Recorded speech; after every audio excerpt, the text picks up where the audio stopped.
Friends दांतरे कष्ट होइबा एक एमिति समस्या अटे जहा बड़ंकठ ठारू नेकरी पिलांक पर्यंत समस्त को होई थाए।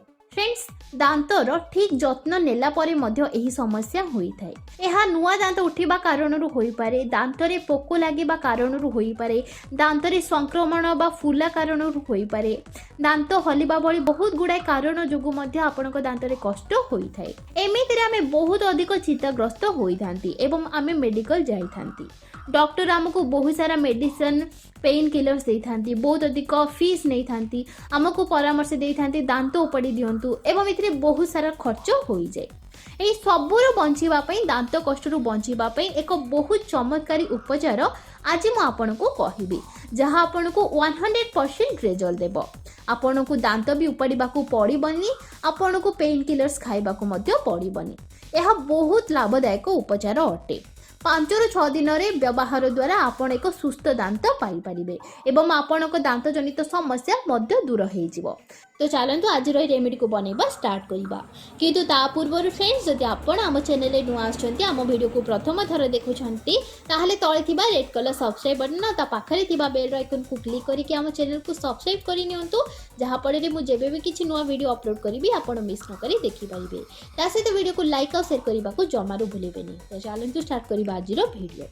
तो फ्रेंड्स एही रेमेडी को बनैबा पई आपण गोटे पैन को गोटे गैस रे चढ़ांतु, तापरे सेतिरे गोटे ग्लास पानी ऐड करंतु। आपण साधारण पानी ही नेबे। द्वितीय फ्रेंड्स आपण को दरकार पड़िबो फटिक। तो एही प्रकार रे पाउच मिल जाउची फ्रेंड्स, याको मु दुकान रो ही किनि कांची बहुत ही कम टंका रे मिल जाउची।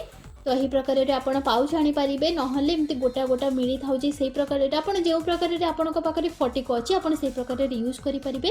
तो एही फटिक को आपण ए पानी रे ऐड करि नेबे। जदि फ्रेंड्स आपणक पाखरे गोटा फटिक अछि ताहाले पानी रे गोटा फटिक को पके देबे, गोटे 10 ରୁ 15 मिनिट ताकू छाड़ी देबे और गैस को ऑफ करि देबे। 15 ରୁ 10 सेकंड परे फटिक को बाहर करि नेबे। तो फ्रेंड्स एठी मु ए छोटो छोटो दाना वाला फटिक पकई छी, सेति पई जाको बाहर करिवा हेबनी।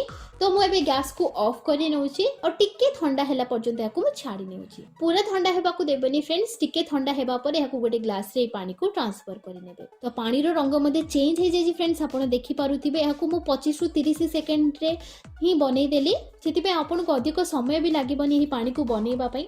बट एही पानी बहुत ही चमत्कारी पानी अटे फ्रेंड्स।